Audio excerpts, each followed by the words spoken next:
ध्यान कहते हैं दृष्टि को एकाग्र करना। कैसे आप लोग ध्यान करोगे, अच्छी तरह समझ लीजिए। पलथी मार के घर में बैठ जाना, ये बाहर से अपनी आंख को बंद कर देना। दोनों आंखों के मध्य भाग में जहां पर देवियां बिंदी लगाती, पुरुष जहां टीका लगाते, दोनों आंखों के मध्य भाग में दूर सामने आप लोग देखिएगा, आपको सामने अंधेरा दिखाई पड़ेगा। उसी अंधेरे में एक पुतलियां हिलने ना पाए।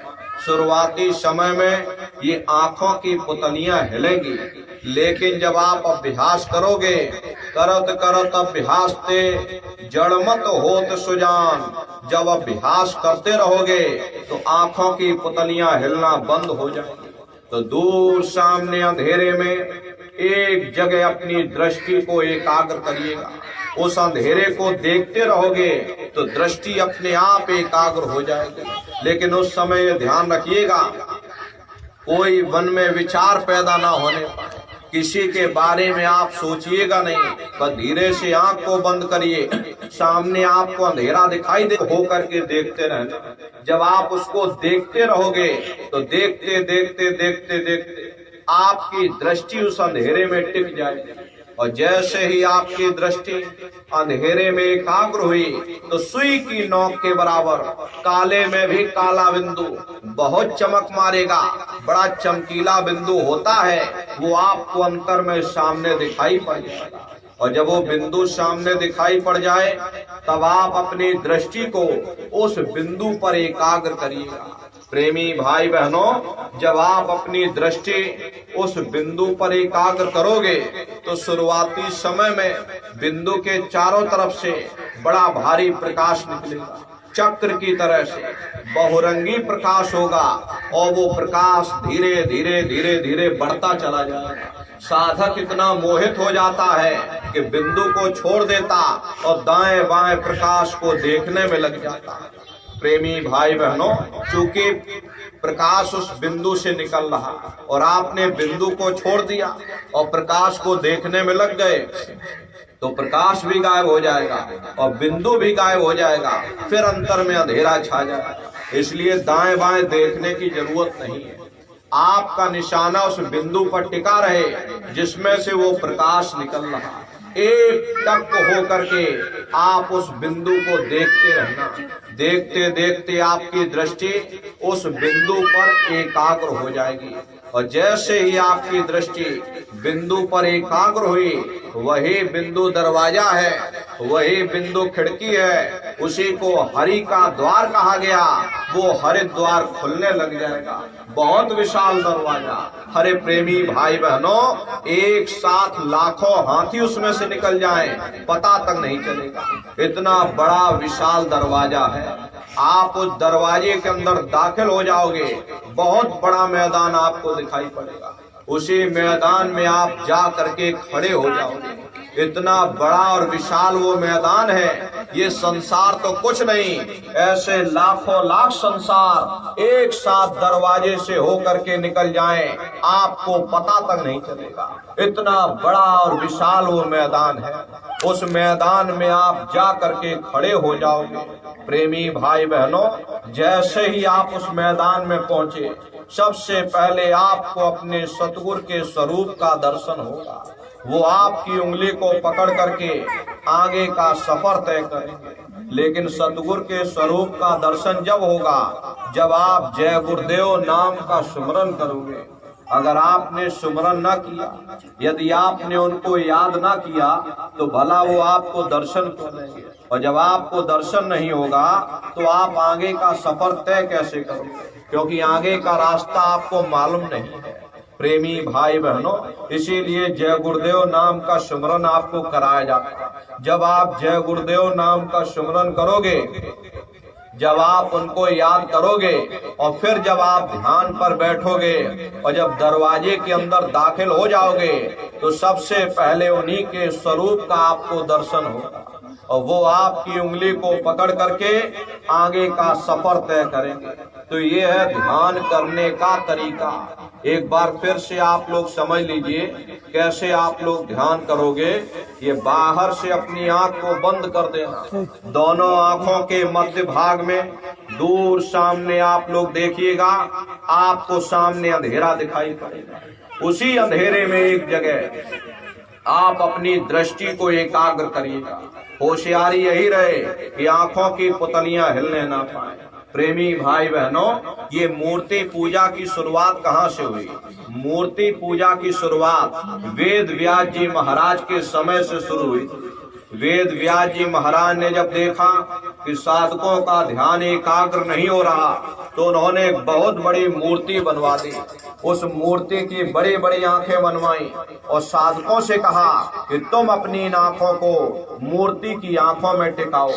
जब दृष्टि से दृष्टि टिक जाए तो ये बाहर की आंख बंद कर लेना, ये अंतर की आंख खुल जाएगी। ये तरीका था, ये साधन था अभ्यास करने का, ध्यान को एकाग्र करने का। वेद व्यास जी महाराज जब चले गए, धीरे धीरे ज्ञान लोप होता चला गया और लोग मूर्ति को ही भगवान समझ बैठे। हरे नर नारियों, प्रेमी भाई बहनों, तो ध्यान करने का तरीका आपको समझाया गया। बाहर से अपनी आंख को बंद करना, आंखों पर जोर मत देना।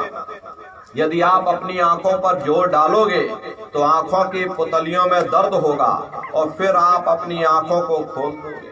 इसलिए आप अपनी आंखों पर बिल्कुल जोर मत देना। जैसे सोते समय धीरे से अपनी आंख को बंद करते हो, ऐसे धीरे से अपनी आंखों को बंद कर लेना।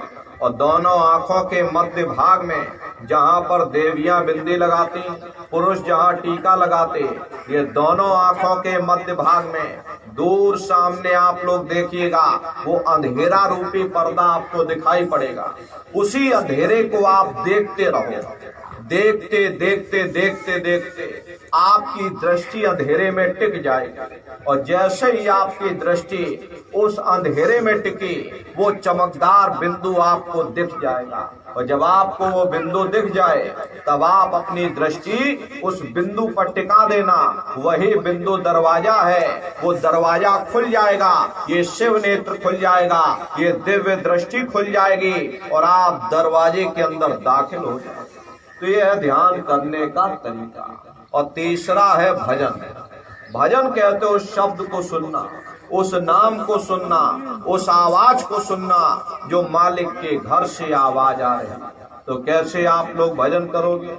अच्छी तरह से समझ लीजिए। ये आंख और कान को बंद करिएगा, दोनों उंगली कानों में डाल करके ये कानों को बंद कर देना। अपनी सुविधा के अनुसार आप लोग बैठिएगा। कुर्सी पर चाहे कुर्सी पर बैठ जाओ, सोफे पर चाहे सोफे पर बैठ जाओ, या कोई कड़ा तकिया नीचे रख लो और दोनों कोहनी उसके ऊपर रख करके दोनों उंगली कानों में डाल के कानों को बंद कर लो। अब बहुत सी माताएं बहनें बूढ़े बुजुर्ग, मान लो आपके घुटनों में दर्द होता या रीढ़ की हड्डी में दर्द होता, आप बैठ करके भजन नहीं कर पाते हो, तो आप लेट करके भजन करिए। ऐसे सीधे लेट जाओ और लेटे लेटे आंख और कान को बंद कर लो। अरे मतलब तो आंख और कान को बंद करना है, चाहे लेट कर करो या चाहे बैठ करके करो। तो अपनी सुविधा के अनुसार यही कहा गया कि आंख कान मुख बंद कराओ, अनहद झिंगा शब्द सुनाओ। यानी पहले अपनी आंख को बंद करो, अपने मुख को बंद करो, दोनों उंगली कानों में डाल करके ये कानों को बंद कर लो और ऊंचे से ऊंचा ध्यान दे करके उस आवाज को सुनने की कोशिश करो। जब आप अपने कानों को बंद करके ऊंचा ध्यान दे करके सुनोगे, आपको अनुभव होगा कि कहीं सीटी जैसी आवाज हमारे कानों में गूंज रही है, हर एक को सुनाई पड़ेगी। इस तरह से सीटी जैसी आवाज करना आपको कुछ नहीं है। लेटे हो चाहे बैठे हो, आप सिर्फ उस आवाज को सुनते रहना।